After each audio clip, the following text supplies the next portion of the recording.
அனைவருக்குமே வணக்கம். இந்த வீடியோவில் இந்தியா போஸ்ட் பேமெண்ட் பேங்க்கில் எப்படி ஒரு zero balance savings account open பண்ணுறது அதை பற்றி ஸ்டெப் பை ஸ்டெப்பாக பார்க்கலாம். இப்போது இந்தியா போஸ்ட் பேமெண்ட் பேங்க் பொறுத்த வரைக்கும் என்னென்னா இதை வந்து ஐபிபிபின்னு கூட சொல்லுவாங்க. ஸோ இவங்களை பொறுத்த வரைக்கும் என்னென்னா ஏகப்பட்ட அந்த சேவிங் அக்கௌண்ட் வேரியண்ட்லாம் இருக்குது. என்னென்ன வேரியண்ட்லாம் இருக்குது அதை நான் உங்களுக்கு காமிக்கிறேன். ஸோ அதில் குறிப்பாக நான் வந்து எந்த ஒரு மினிமம் பேலன்ஸ் மெயின்டைன் பண்ணாத அந்த ஜீரோ பேலன்ஸ் சேவிங்ஸ் அக்கௌண்ட்டை பற்றி தான் சொல்ல போகிறேன். இப்போது இந்த இந்தியா போஸ்ட் பேமெண்ட் பேங்க்கில் எது மாதிரியான அந்த சேவிங் அக்கௌண்ட் வேரியண்ட்லாம் இருக்குன்னா அது நான் உங்களுக்கு ஸ்க்ரீனில் காமிச்சிருக்கேன், நீங்கள் பார்த்துக்கோங்க.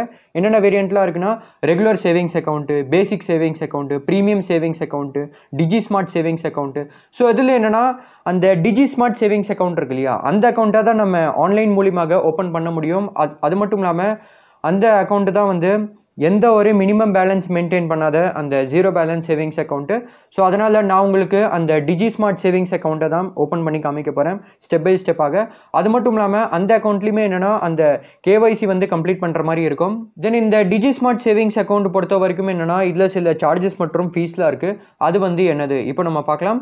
இப்போ இந்த அக்கௌண்ட்டை ஓப்பன் பண்ணுறதுக்கு என்ன எலிஜிபிலிட்டி க்ரைட்டீரியா இருக்குன்னா, இப்போ இந்த அக்கௌண்ட்டை ஓப்பன் பண்ணுறதுக்கு வயசு வந்து 18க்கு மேலே இருக்கணும். அது மட்டும் இல்லாமல் ஆதார் மற்றும் பேன் கார்டு வந்து தேவைப்படும். தென் இந்த அக்கௌண்ட்டை ஓப்பன் பண்ணுறதுக்கு இவங்க வந்து அந்த அக்கௌண்ட் ஓப்பனிங் சார்ஜஸ் வந்து சார்ஜ் பண்ணுறாங்க. ஸோ அதனால் அந்த ஓப்பனிங் இல்லைன்னா சப்ஸ்கிரிப்ஷன் சார்ஜஸ் எவ்வளோனா 149 ரூபா ப்ளஸ் ஜிஎஸ்டி. அதை நான் உங்களுக்கு ஸ்க்ரீன்லேயே காமிச்சிருக்கேன், நீங்கள் பார்த்துக்கோங்க. ஸோ அதனால் இந்த அக்கௌண்ட்டை ஓப்பன் பண்ணுறதுக்கு இவங்க இவ்வளோ வந்து சார்ஜ் பண்ணுறாங்க. தென் இந்த அக்கௌண்ட்டை ஓப்பன் பண்ணதுக்கப்புறம் அந்த இனிஷியல் டிபாசிட் வந்து பண்ணுற மாதிரி இருக்கும். ஸோ அதனால் மினிமம் 200 ரூபாய்க்கு அந்த இனிஷியல் டிபாசிட் வந்து பண்ணுற மாதிரி இருக்கும். இந்த இனிஷியல் டிபாசிட் எப்போ வந்து பண்ணுற மாதிரி இருக்கும்னா இந்த அக்கௌண்ட்டை ஓப்பன் பண்ண பிறகு தான் பண்ணுற மாதிரி இருக்கும். தென் மேக்ஸிமம் எண்ட் ஆஃப் த டேல எவ்வளோ பேலன்ஸ் வந்து வச்சுக்கலாம்னா 1 லட்ச ரூபா. தென் இந்த நாமினேஷன் ஃபெசிலிட்டி கிடைச்சிடும். அதாவது என்னென்னா அந்த நாமினியை ஆட் பண்ணிக்கலாம். தென் மந்த்லி ஆவரேஜ் பேலன்ஸ் என்னென்னா அது வந்து நில் அப்படின்னு போட்டிருக்கு. அதாவது என்னென்னா எந்த விதமான அந்த மினிமம் பேலன்ஸ் வந்து மெயின்டைன் பண்ண தேவையில்லை. ஸோ அதனால தான் இதை வந்து ஜீரோ பேலன்ஸ் சேவிங்ஸ் அக்கௌண்ட்னு சொல்கிறாங்க. இந்த ரீசனால் தான் இதை வந்து ஜீரோ பேலன்ஸ் சேவிங்ஸ் அக்கௌண்ட்னு சொல்கிறாங்க.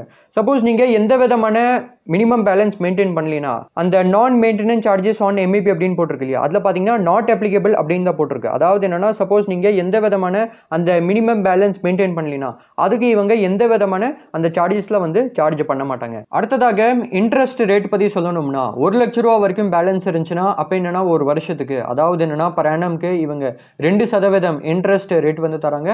தென் அந்த இன்ட்ரெஸ்ட் இருக்கு இல்லையா அது வந்து எப்போ சேவிங் அக்கௌண்ட்டில் வரும்னு கேட்டிங்கன்னா இவங்க குவார்டர்லி வந்து தருவாங்க. தென் எஸ்எம்எஸ் எல்லாத்துக்குமே இவங்க சார்ஜ் பண்ணுறாங்க. ஸோ எவ்வளோ வந்து சார்ஜ் பண்ணுறாங்க நான் உங்களுக்கு ஸ்க்ரீனில் காமிச்சிருக்கேன், நீங்கள் பார்த்துக்கோங்க. தென் மாதம் அந்த இ ஸ்டேட்மெண்ட் வந்து இலவசமாகவே கிடச்சிரும்.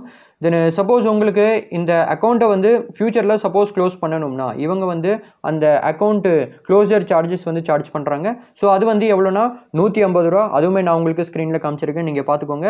தென் சப்போஸ் உங்களுக்கு பணத்தை வந்து டிபாசிட் பண்ணணும்னா இல்லைன்னா பணத்தை வந்து எடுக்கணும்னா அதில் பார்த்தீங்கன்னா எந்த விதமான அந்த சார்ஜஸ் வந்து கிடையாது. தென் சப்போஸ் உங்களுக்கு வர்ச்சுவல் டெபிட் கார்டு வேணும்னா அதுவுமே நீங்கள் எடுத்துக்கலாம். ஸோ அதுக்கு என்னென்னா இவங்க 25 ரூபா வந்து சார்ஜ் பண்ணுறாங்க அந்த வர்ச்சுவல் டெபிட் கார்டை இஷ்யூ பண்ணுறதுக்கு. நெக்ஸ்ட் என்னென்னா உங்களுக்கு இந்த சேவிங்ஸ் அக்கௌண்ட்டில் அந்த யூபிஐ ஃபெசிலிட்டி கிடச்சிரும். அதாவது என்னென்னா நீங்கள் இந்த சேவிங்ஸ் அக்கௌண்ட்டை நிறைய இந்த யூபிஐ பேமெண்ட் ஆப்ஸ்லாம் இருக்கு இல்லையா, பேடிஎம், ஜிபே, ஃபோன்பே, இது மாதிரி நிறைய யூபிஐ பேமெண்ட் ஆப்ஸ்லாம் இருக்குது. அதில் நீங்கள் லிங்க் பண்ணி அந்த யூபிஐ பேமெண்ட்டில் பண்ண முடியும். ஸோ அந்த ஃபெசிலிட்டி உங்களுக்கு இதில் வந்து கிடச்சிரும். தென் இந்த டிஜி ஸ்மார்ட் சேவிங்ஸ் அக்கௌண்ட் தவிர நான் உங்ககிட்ட மற்ற அக்கௌண்ட் பற்றி சொல்லியிருந்தேன் இல்லையா, அதாவது என்னென்னா மற்ற வேரியண்ட் பற்றி சொல்லியிருந்தேன் இல்லையா.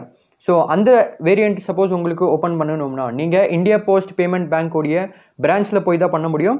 சப்போஸ் உங்களுக்கு இந்த டிஜி ஸ்மார்ட் சேவிங்ஸ் அக்கௌண்ட்டை ஓப்பன் பண்ணணும்னா நீங்கள் ஆன்லைன் மூலியமாகவே பண்ண முடியும். ஸோ அது எப்படி பண்ணுறது அதை நான் உங்களுக்கு இப்போது காமிக்கிறேன். ஸோ இப்போது இந்த டிஜி ஸ்மார்ட் சேவிங்ஸ் அக்கௌண்ட்டை எப்படி ஓப்பன் பண்ணுறது இப்போ நம்ம ஸ்டெப் பை ஸ்டெப்பாக பார்க்கலாம். இப்போ நீங்கள் என்ன பண்ணுங்கள், ப்ளே ஸ்டோரில் போனதுக்கப்புறம் இந்தியா போஸ்ட் பேமெண்ட்ஸ் பேங்க் அது மாதிரி நீங்கள் சர்ச் பண்ணிக்கோங்க. இல்லைனா ஐபிபிபி மொபைல் பேங்கிங் அது மாதிரி நீங்கள் சர்ச் பண்ணதுக்கப்புறம் உங்களுக்கு இதே மாதிரி ஒரு ஆப் வந்து காமிக்கும். நான் உங்களுக்கு ஸ்க்ரீனில் காமிச்சிருக்கேன், நீங்கள் பார்த்துக்கோங்க. இந்த ஆப்பை நீங்கள் இன்ஸ்டால் பண்ணிக்கோங்க. தென் அந்த ஆப்பை நீங்கள் ஓப்பன் பண்ணிக்கோங்க. ஓப்பன் பண்ணதுக்கப்புறம் உங்களுக்கு welcome to IPPB mobile banking அது மாதிரி வந்து காமிக்கும். தென் அங்கேயே என்ன போட்டிருக்குன்னா நியூ டு ஐபிபிபி, அதுக்கு கீழே ஓப்பன் யுவர் சேவிங்ஸ் அக்கௌண்ட் அப்படின்னு போட்டிருக்கு இல்லையா, அது மேலே நீங்கள் கிளிக் பண்ணிக்கோங்க. ஸோ இப்போ இதில் என்ன கேட்டிருக்காங்கன்னா உங்களுடைய மொபைல் நம்பரை வெரிஃபை பண்ண சொல்கிறாங்க. இப்போ நீங்கள் உங்களுடைய ஆதாரில் எந்த மொபைல் நம்பர் வந்து கொடுத்துருக்கீங்களோ அந்த மொபைல் நம்பரே நீங்கள் இந்த சேவிங்ஸ் அக்கௌண்ட்லேயுமே கொடுத்துருங்க. இப்போது இதில் என்னென்னா இவங்க உங்களுடைய மொபைல் நம்பரை வெரிஃபை பண்ணுறதுக்கு இவங்க வந்து உங்களுடைய மொபைல் நம்பர் மூலியமாக ஒரு எஸ்எம்எஸ் வந்து சென்ட் பண்ணுவாங்க. அது வந்து பண்ணதுக்கப்புறம் உங்களுடைய மொபைல் நம்பர் வந்து வெரிஃபை ஆயிரும். ஸோ அந்த இன்ஸ்ட்ரக்ஷன் தான் அந்த இடத்துல கொடுத்துருக்காங்க. அது எல்லாமே நீங்கள் நல்லா படிச்சுக்கோங்க. தென் அங்கே I have read and agree something அப்படின்னு இருக்கு இல்லையா, அதை நீங்கள் படித்து பார்த்து அது பக்கத்தில் இருக்கிற பாக்ஸ் மேலே டிக் பண்ணதுக்கப்புறம் ஸ்டார்ட் எஸ்எம்எஸ் வெரிஃபிகேஷன் மேலே கிளிக் பண்ணிக்கோங்க. தென் இவங்க உங்களுடைய மொபைல் நம்பர் மூலியமாக ஒரு எஸ்எம்எஸ் வந்து சென்ட் பண்ணுவாங்க. அது மூலியமாக இவங்க உங்களுடைய மொபைல் நம்பரை வெரிஃபை பண்ணிட்டு இருக்காங்க. அதுக்கப்புறமாக உங்களுடைய மொபைல் நம்பர் வந்து வெரிஃபை ஆனதுக்கப்புறம் அதுக்கப்புறமாக அங்கே உங்களுடைய மொபைல் நம்பர் வந்து போட்டிருக்கோம். அதாவது என்னென்னா செலக்டட் மொபைல் நம்பர் கீழே உங்களுடைய மொபைல் நம்பர் இருக்கும். அதுக்கப்புறமாக நான் சொன்ன மாதிரி இந்த அக்கௌண்ட்டை ஓப்பன் பண்ணுறதுக்கு அந்த அக்கௌண்ட் ஓப்பனிங் சார்ஜஸ், அதாவது என்னென்னா அந்த சப்ஸ்கிரிப்ஷன் சார்ஜஸ் எவ்வளோ சார்ஜ் பண்ணுவாங்க அதை நீங்கள் அந்த இடத்துல பார்த்துக்கலாம். ஸோ அது வந்து 149 ரூபா ப்ளஸ் ஜிஎஸ்டி. ஸோ அதனால் இந்த டிஜிஸ்மார்ட் சேவிங்ஸ் அக்கௌண்ட்டை ஓப்பன் பண்ணுறதுக்கு இவங்க இந்த அக்கௌண்ட் ஓப்பனிங் சார்ஜஸ் வந்து சார்ஜ் பண்ணுறாங்க. ஸோ இதுவுமே நீங்கள் பார்த்ததுக்கப்புறம் அங்கே ஐ அக்ரி அப்படின்னு இருக்குது, அது மேலே கிளிக் பண்ணிக்கோங்க. நெக்ஸ்ட் என்னென்னா FATCA டிக்ளரேஷன் அப்படின்னு இருக்குது. ஸோ இதில் என்னென்னா நீங்கள் இந்தியாவுக்கு வெளியில் வேறு ஏதாச்சும் நாட்டில் நீங்கள் ஒரு ரெசிடெண்ட்டாக இருந்து டேக்ஸ் கட்டுறீங்களா அப்படின்னு கேட்டிருக்காங்க. ஸோ இதில் நான் வந்து நோவை செலக்ட் பண்ணிக்கிறேன். தென் அடுத்ததாக என்னென்னா ஆதார் நம்பர் கேட்டிருக்காங்க. ஸோ இதில் நீங்கள் ஆதார் நம்பரை செலக்ட் பண்ணதுக்கப்புறம் உங்களுடைய ஆதார் நம்பரை என்டர் பண்ணிக்கோங்க. தென் ரீஎன்டர் ஆதார் நம்பரில் அகைன் உங்களுடைய ஆதார் நம்பரை என்டர் பண்ணிக்கோங்க. தென் உங்களுடைய பேன் நம்பர் கேட்டிருக்காங்க, அதுவுமே நீங்கள் என்டர் பண்ணிக்கோங்க. தென் அதுக்கு அடுத்ததாக என்னென்னா ஒரு 6 பாக்ஸ் இருக்குது. ஸோ அதனால் அந்த 6 பாக்ஸ்லையுமே என்னென்னா நீங்கள் படித்து பார்த்து அது பக்கத்தில் இருக்கிற பாக்ஸ் மேலே டிக் பண்ணிக்கோங்க. இப்போ ஒரு எக்ஸாம்பிளுக்கு அங்கே I have not open something அப்படின்னு இருக்கு இல்லையா, அதை நீங்கள் படித்து பார்த்து அது பக்கத்தில் இருக்கிற பாக்ஸ் மேலே டிக் பண்ணிக்கோங்க. தென் அங்கே ஐ ஹியர் பை கிவ் சம்திங் அப்படின்னு இருக்கு இல்லையா, அதுவுமே நீங்கள் படித்து பார்த்து அது பக்கத்தில் இருக்கிற பாக்ஸ் மேலே டிக் பண்ணிக்கோங்க. தென் ஐ அக்ரி அப்படின்னு இருக்குது, அதுவுமே நீங்கள் படித்து பார்த்து அது பக்கத்தில் இருக்கிற பாக்ஸ் மேலே டிக் பண்ணிக்கோங்க. அதே மாதிரி நீங்கள் அதுக்கு அடுத்த இருக்கிற 3 பாக்ஸ்லையுமே என்னென்னா படித்து பார்த்து அது பக்கத்தில் இருக்கிற பாக்ஸ் மேலே டிக் பண்ணிக்கோங்க. தென் அங்கே சப்மிட் அப்படின்னு இருக்குது, அது மேலே கிளிக் பண்ணிக்கோங்க. இப்போ உங்களுடைய ஆதாரில் எந்த மொபைல் நம்பர் வந்து லிங்காக இருக்கோ அதுக்கு ஒரு ஓடிபி வந்திருக்கும். அதை இந்த இடத்துல என்டர் பண்ணதுக்கப்புறம் உங்களுடைய ஆதார் நம்பர் வந்து வெரிஃபை ஆயிரும். நெக்ஸ்ட் என்னென்னா உங்களுக்கு அக்கௌண்ட் ஓப்பனிங் ஃபார்ம் வந்து காமிக்கும். அதில் மொதல் என்னென்னா அந்த பர்சனல் இன்ஃபர்மேஷன் கேட்டிருக்காங்க, அது மேலே கிளிக் பண்ணிக்கோங்க. இதில் என்னென்னா உங்களுடைய மதர் மெய்டன் நேம் கேட்டிருக்காங்க. அதோடைய மீனிங் என்னென்னா அவங்களுக்கு கல்யாணம் ஆகிறதுக்கு முன்னாடி அவங்களுடைய சர்நேம் இருக்கு இல்லையா, அதை தான் வந்து மதர் மெய்டன் நேம்னு சொல்லுவாங்க. ஸோ அதை நீங்கள் என்டர் பண்ணிக்கோங்க. தென் உங்களுடைய ஹஸ்பண்ட் இல்லைன்னா ஒய்ஃபோடைய நேம் நீங்கள் என்டர் பண்ணிக்கோங்க. சப்போஸ் உங்களுக்கு கல்யாணம் ஆகலைன்னா அதை நீங்கள் பிளாங்காக விட்டுருங்க. தென் உங்களுடைய மதர் நேம் என்டர் பண்ணிக்கோங்க. தென் உங்களுடைய KYC பேஸ் பண்ணி உங்களுடைய ஃபாதர் நேமு, தென் உங்களுடைய நேமு அதை நீங்கள் அந்த இடத்துல பார்த்துக்கலாம். தென் உங்களுடைய இமெயில் ஐடி கேட்டிருக்காங்க, அதை நீங்கள் என்டர் பண்ணிக்கோங்க. தென் அந்த இமெயில் ஐடியை நீங்கள் வெரிஃபை பண்ணுற மாதிரி இருக்கும். நீங்கள் ஃபில் பண்ணதுக்கப்புறம் சேவ் மேலே கிளிக் பண்ணிக்கோங்க. தென் இவங்க உங்களுடைய இமெயில் ஐடியை வெரிஃபை பண்ணுறதுக்கு இவங்க உங்களுடைய இமெயில் ஐடிக்கு ஒரு OTP சென்ட் பண்ணியிருப்பாங்க. அதை இந்த இடத்துல என்டர் பண்ணதுக்கப்புறம் சப்மிட் மேலே கிளிக் பண்ணிக்கோங்க. நெக்ஸ்ட் என்னென்னா அங்கே பேன் அண்ட் கம்யூனிகேஷன் அட்ரஸ் அப்படின்னு இருக்கு இல்லையா, அது மேலே நீங்கள் கிளிக் பண்ணிக்கோங்க. இப்போது இதில் என்னென்னா நீங்கள் ஆல்ரெடி வந்து அந்த பேன் நம்பர் என்டர் பண்ணியிருப்பீங்க. சப்போஸ் உங்ககிட்ட பேன் இல்லைனா நீங்கள் என்ன பண்ணுற மாதிரி இருக்கும்னா அந்த ஃபார்ம் 60 டிக்ளரேஷன் அப்படின்னு இருக்கு இல்லையா, அதை நீங்கள் ஃபில் பண்ணுற மாதிரி இருக்கும். அடுத்ததாக என்னென்னா உங்களுடைய பர்மனன்ட் அட்ரஸை நீங்கள் அந்த இடத்துல பார்த்துக்கலாம். அதாவது என்னென்னா உங்களுடைய ஆதாரில் இருக்கிற அட்ரஸ் தான் அந்த பர்மனன்ட் அட்ரஸ்லையுமே இருக்கும். தென் உங்களுடைய கம்யூனிகேஷன் அட்ரஸ் கேட்டிருக்காங்க. அதாவது என்னென்னா பேங்க் சப்போஸ் உங்களை கம்யூனிகேட் பண்ணணும்னா, அதாவது என்னென்னா காண்டாக்ட் பண்ணணும்னா இந்த கம்யூனிகேஷன் அட்ரஸில் தான் பண்ணுவாங்க. இன்னும் ரொம்பவே சிம்பிளாக சொல்ல போனோம்னா இப்போ நீங்கள் கரண்ட்டாக எந்த அட்ரஸில் இருக்கீங்களோ அதை தான் வந்து கம்யூனிகேஷன் அட்ரஸ்னு சொல்லுவாங்க. ஸோ அதனால் நீங்கள் இப்போ இருக்கிற அந்த கம்யூனிகேஷன் அட்ரஸும் உங்களுடைய பர்மனன்ட் அட்ரஸும் ஒன்றுனா அப்போ நீங்கள் என்ன பண்ணுங்கள், அங்கே பார்த்தீங்கன்னா சேம் ஆஸ் பர்மனன்ட் அட்ரஸ் அப்படின்னு இருக்கு இல்லையா, அது பக்கத்தில் இருக்கிற பாக்ஸ் மேலே டிக் பண்ணிக்கோங்க. இல்லைனா நீங்கள் இப்போ இருக்கிற அந்த கம்யூனிகேஷன் அட்ரஸும் உங்களுடைய பர்மனன்ட் அட்ரஸும் வேறுனா அப்போ நீங்கள் என்ன பண்ணுங்கள், அதை நீங்கள் அன்டிக் பண்ணதுக்கப்புறம் இப்போ நீங்கள் கரண்ட்டாக எந்த அட்ரஸில் இருக்கீங்களோ அதை நீங்கள் ஃபில் பண்ணிக்கோங்க. இதில் நான் வந்து அந்த சேம் ஆஸ் பர்மனன்ட் அட்ரஸ் அப்படின்னு இருக்கு இல்லையா, அது பக்கத்தில் நான் வந்து டிக் பண்ணதுக்கப்புறம் சேவ் மேலே கிளிக் பண்ணிக்கிறேன். நெக்ஸ்ட் என்னென்னா நாமினி டீட்டெயில்ஸ் அப்படின்னு இருக்குது, அது மேலே கிளிக் பண்ணிக்கோங்க. இது மூலியமாக நீங்கள் வேணும்னா நாமினி ஆட் பண்ணிக்கலாம். இப்போ இந்த நாமினினா யாருன்னா இப்போ ஒரு எக்ஸாம்பிளுக்கு ஒரு பர்சன் பேரில் இந்த சேவிங் அக்கௌண்ட் இருக்குன்னு வச்சுக்கோங்க.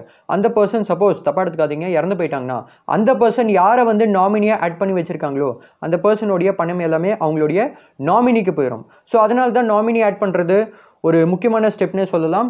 ஸோ உங்களுக்கு நாமினி ஆட் பண்ணணும்னா அப்போ நீங்கள் என்ன பண்ணுங்கள், அங்கே பார்த்தீங்கன்னா எஸ் விஷ் டு நாமினேட் அப்படின்னு இருக்கு இல்லையா, அது பக்கத்தில் நீங்கள் செலக்ட் பண்ணிக்கோங்க. இப்போ நீங்கள் யாரை வந்து நாமினியாக ஆட் பண்ணலாம்னா நீங்கள் எந்த பர்சனை ரொம்பவே அதிகமாக நம்புறீங்களோ உங்களுடைய அம்மா அப்பா, brother sister, husband or wife அவங்கள நீங்கள் நாமினியாக ஆட் பண்ணிக்கலாம். ஸோ உங்களுக்கு எந்த பர்சனை வந்து நாமினியாக ஆட் பண்ணணுமோ அவங்களுடைய நேம் என்டர் பண்ணிக்கோங்க. தென் அவங்களுடைய டேட் ஆஃப் பர்த்தை செலக்ட் பண்ணிக்கோங்க. தென் ரிலேஷன்ஷிப் கேட்டிருக்காங்க. உங்களுக்கும் உங்களுடைய நாமினிக்கும் என்ன ரிலேஷன்ஷிப் இருக்குது அதை செலக்ட் பண்ணிக்கோங்க. Father, mother, brother, sister, husband, wife எதுவாக இருந்தாலுமே சரி செலக்ட் பண்ணிக்கோங்க. தென் நீங்களும் உங்களுடைய நாமினியும் வந்து ஒரே அட்ரஸில் இருக்கீங்கன்னா அப்போ நீங்கள் என்ன பண்ணுங்கள், அங்கே பார்த்தீங்கன்னா அட்ரஸ் சேம் ஆஸ் அப்ளிகண்ட் அப்படின்னு இருக்கு இல்லையா, அது பக்கத்தில் இருக்கிற பாக்ஸ் மேலே நீங்கள் டிக் பண்ணிக்கோங்க. இல்லைனா நீங்களும் உங்களுடைய நாமினியும் வந்து வேறு அட்ரஸில் இருக்கீங்கன்னா அப்போ நீங்கள் என்ன பண்ணுங்கள், அதை நீங்கள் அன்டிக் பண்ணதுக்கப்புறம் உங்களுடைய நாமினி வந்து இப்போது எந்த அட்ரஸில் இருக்காங்களோ கரண்ட்டாக அந்த அட்ரஸை நீங்கள் ஃபில் பண்ணிக்கோங்க. ஸோ இதில் நான் வந்து அட்ரஸ் சேம் ஆஸ் அப்ளிகண்ட் அப்படின்னு இருக்கு இல்லையா, அது பக்கத்தில் இருக்கிற பாக்ஸ் மேலே டிக் பண்ணதுக்கப்புறம் சேவ் மேலே கிளிக் பண்ணிக்கிறேன். தென் அடுத்ததாக என்னென்னா அங்கே அடிஷ்னல் இன்ஃபர்மேஷன் அப்படின்னு இருக்கு இல்லையா, அது மேலே கிளிக் பண்ணிக்கோங்க. இப்போ உங்களுடைய நேஷனாலிட்டி கேட்டிருக்காங்க, அதில் நான் வந்து இந்தியனை செலக்ட் பண்ணிக்கிறேன். தென் மேரிட்டல் ஸ்டேட்டஸ் கேட்டிருக்காங்க. ஸோ அதனால் நீங்கள் அன்மேரிடா, மேரிடா, டிவோர்ஸ்டு, விடோ, ஸோ இது மாதிரி ஏகப்பட்ட ஆப்ஷன் இருக்குது. எதுவாக இருந்தாலுமே சரி நீங்கள் செலக்ட் பண்ணிக்கோங்க. தென் அடுத்ததாக உங்களுடைய ஆக்குபேஷன் டைப் கேட்டிருக்காங்க. ஸோ அதில் நீங்கள் என்ன வேலை பார்க்குறீங்க அதை செலக்ட் பண்ணிக்கோங்க. நீங்கள் சேலரிடு பர்சனா, இல்லைனா செல்ஃப் எம்ப்ளாய்ட் பர்சனா, இல்லைனா retired, agriculture, house wife, student எதுவாக இருந்தாலுமே சரி நீங்கள் செலக்ட் பண்ணிக்கோங்க. தென் உங்களுடைய கிராஸ் ஆனுவல் இன்கம் கேட்டிருக்காங்க. அதாவது என்னென்னா நீங்கள் ஒரு வருஷத்தில் எவ்வளோ சம்பாதிப்பீங்க அதை நீங்கள் செலக்ட் பண்ணிக்கோங்க. தென் உங்களுடைய எஜுகேஷன் லெவல் கேட்டிருக்காங்க. அதாவது என்னென்னா நீங்கள் அதிகபட்சமாக எவ்வளோ வரைக்கும் படிச்சிருக்கீங்க அதை கேட்டிருக்காங்க. ஸோ அதனால் பிலோ மெட்ரிகுலேஷனா, இல்லைனா matriculation, under graduate, graduate, post graduate, professional எதுவாக இருந்தாலுமே சரி இந்த இடத்துல செலக்ட் பண்ணிக்கோங்க. தென் நீங்கள் ஒரு பொலிட்டிக்கலி எக்ஸ்போஸ்டு பர்சனான்னு கேட்டிருக்காங்க. இதில் நான் வந்து நோவை செலக்ட் பண்ணிக்கிறேன். தென் அங்கே சேவ் அப்படின்னு இருக்குது, அது மேலே கிளிக் பண்ணிக்கிறேன். அடுத்ததாக அங்கே அக்கௌண்ட் இன்ஃபர்மேஷன் அப்படின்னு இருக்குது, அது மேலே கிளிக் பண்ணிக்கோங்க. இப்போது இங்கே டிபிடி மேப்பிங் அப்படின்னு இருக்குது. ஸோ இதில் என்னென்னா உங்களுக்கு அந்த அரசாங்கம் திட்டத்தோடைய அந்த நன்மைகள் இருக்கு இல்லையா, அது வந்து உங்களுக்கு சப்போஸ் இந்த சேவிங் அக்கௌண்ட்டில் அந்த நன்மைகள்லாம் உங்களுக்கு பெறணும்னா அப்போ நீங்கள் என்ன பண்ணுங்கள், அங்கே பார்த்தீங்கன்னா agree to receive DBT in IPPB account அப்படின்னு இருக்கு இல்லையா, அது பக்கத்தில் இருக்கிற பாக்ஸ் மேலே நீங்கள் டிக் பண்ணிக்கோங்க.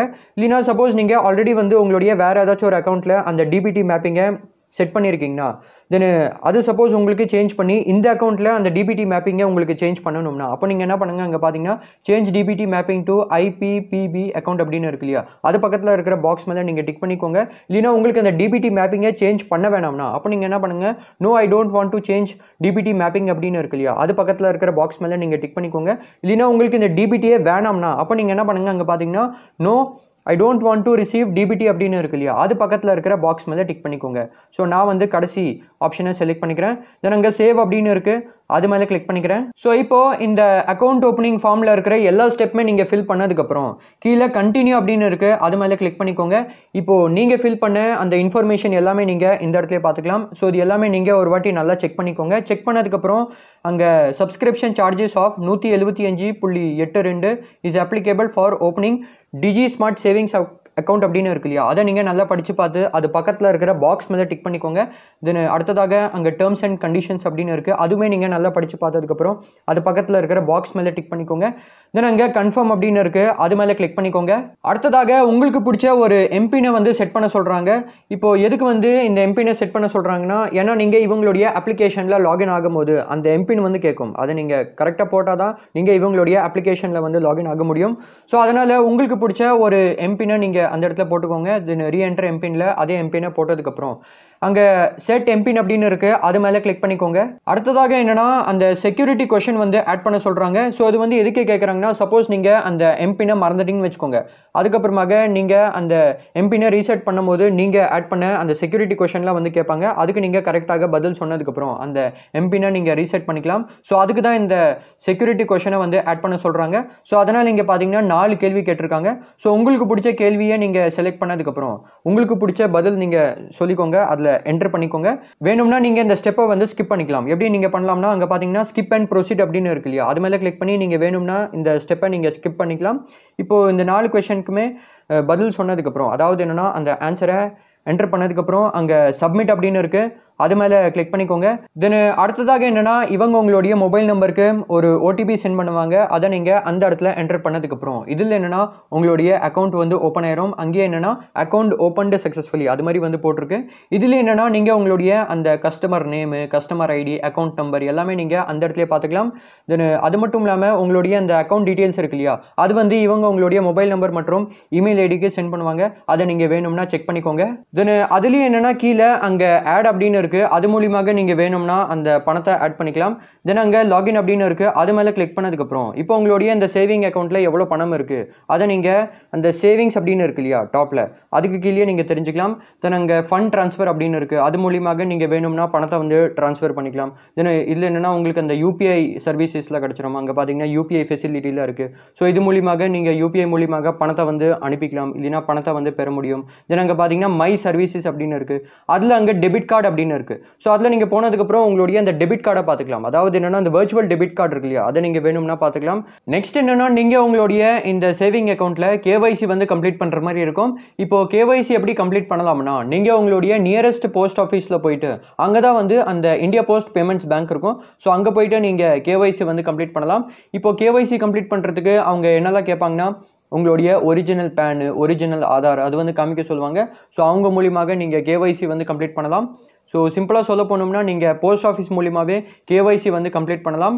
இன்னொரு முக்கியமான விஷயம் என்னென்னா உங்களுக்கு இந்த இந்தியா போஸ்ட் பேமெண்ட் பேங்க்கில் தேவை இருந்தால் மட்டுமே, அதாவது என்னென்னா அந்த நீடு இருந்தால் மட்டுமே நீங்கள் இதில் வந்து சேவிங்ஸ் அக்கௌண்ட்டை ஓப்பன் பண்ணுங்கள். ஏன்னா இது வந்து ஒரு பேமெண்ட்ஸ் பேங்க்கு. ஸோ இது மாதிரி நீங்கள் என்ன பண்ணலாம்னா இந்த இந்தியா போஸ்ட் பேமெண்ட் பேங்க்கில் இந்த டிஜி ஸ்மார்ட் சேவிங்ஸ் அக்கௌண்ட், அதாவது என்னென்னா இந்த ஜீரோ பேலன்ஸ் சேவிங்ஸ் அக்கௌண்ட்டை ஓப்பன் பண்ணலாம். சப்போஸ் உங்களுக்கு இந்த டாப்பிக்கில் ஏதாச்சும் டவுட் இருந்துச்சுன்னா அதை நீங்கள் கமெண்ட்டில் கேளுங்க.